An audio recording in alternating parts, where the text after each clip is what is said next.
Hi friends, మీరు కనుక నా ఛానల్ ఫస్ట్ టైం చూస్తున్నట్టయితే సబ్స్క్రైబ్ చేసుకుని అలాగే ఈ వీడియోకి ఒక లైక్ అయితే చేయండి. మన మ్యాటర్ లోకి వెళ్ళిపోతే మామూలు హడావుడి కాదండి, మామూలు హైప్ అయితే క్రియేట్ చేయలేదు. వెంకటేశ్వర ఎన్టీఆర్ గారి దేవరా సినిమా నుండి సెకండ్ సింగిల్ అయితే రిలీజ్ అయింది. ఇంక ఈ సాంగ్ రిలీజ్ అవ్వక ముందు ప్రొడ్యూసర్ నాగవంశీ గారు ఏమన్నారంటే, షారుఖ్ ఖాన్ గారి జవాన్ సినిమాలో ఓ చెలయ్య పాట ఉంది కదా, దానికి మించి అయితే ఈ సాంగ్ అయితే ఉంటదని ఆయన అయితే ట్వీట్ అయితే వేశాడు. నాగవంశీ గారు ఈ పాటకే కాదు, Devara cinema first song fear song ఉంది కదా, దానికి ముందు కూడా ఈ సినిమా హుకుం సాంగ్ మించి ఉంటదని ఆయన ట్విట్టర్ హ్యాండిల్ ద్వారా ట్వీట్ అయితే వేశాడు. నాకు అప్పుడే డౌట్ వచ్చింది, ఈయన సినిమాలో ఏమన్నా పార్ట్నరా అని అయితే నేనైతే అనుకున్నా. 2 రోజుల ముందే తెలిసింది ఈయన దేవరా సినిమాను కొన్ని ఏరియాలో అయితే డిస్ట్రిబ్యూట్ చేస్తున్నాడని. కాసేపు ఇవన్నీ పక్కన పెట్టి మన మెయిన్ టాపిక్ లోకి వెళ్ళిపోతే, దేవరా సెకండ్ సింగిల్ అనగానే నాకైతే ఏమైందంటే అలా నిద్ర వచ్చేసింది. నేనేదో ట్రోల్ చేయాలనో లేకపోతే ఇంకేదో చేయాలని అయితే చెప్పట్లేదు. అబ్బా ఏముందండి ఆ సాంగ్, ఆ ప్లెజెంట్ సూతింగ్ మ్యూజిక్, ఆ లిరిక్స్ వింటా ఉంటే ఎక్కడికో వెళ్ళిపోయినట్టు ఉంది. నిజం చెప్తున్నా, సాంగ్ అయితే నాకైతే బాగా అంటే బాగా నచ్చేసింది. ఇంకా మనం మాట్లాడుకోవాల్సింది ఎన్టీఆర్ గారి లుక్స్ అలాగే జాన్వీ కపూర్ గారి లుక్స్ గురించి. వాళ్ళిద్దరి మధ్య కెమిస్ట్రీ అయితే అదిరిపోయిందని చెప్పాలి. కానీ ఈ సాంగ్ వింటుంటే ఎక్కడో విన్నట్టయితే అనిపించింది. మీకు కూడా అలాగే అనిపిస్తే కామెంట్ అయితే చేయండి. ఇంకా ఈ లిరికల్ సాంగ్ లో ఒక 3-4 మూమెంట్స్ అయితే పెట్టారు. ఇక డాన్స్ విషయానికి వస్తే మన యంగ్ టైగర్ ఎన్టీఆర్ గారి గురించి ప్రత్యేకంగా చెప్పాల్సిన అవసరమే లేదు.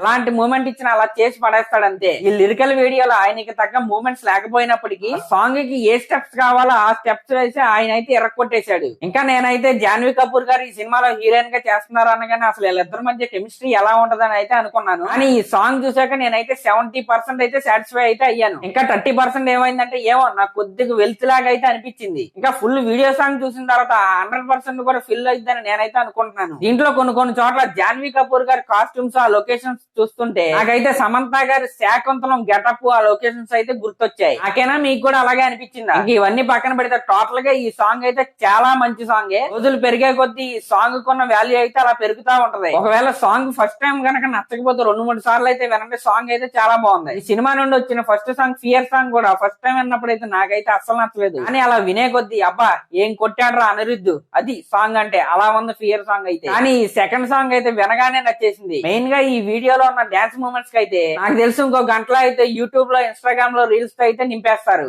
ఓవరాల్ గా ఈ సాంగ్ అయితే బాగుంది. మరి మీకు ఎలా అనిపించిందో కామెంట్ చేయండి. అలాగే ఛానల్ కనుక మీరు ఫస్ట్ టైం చూస్తున్నట్టయితే సబ్స్క్రైబ్ చేసుకోండి. థ్యాంక్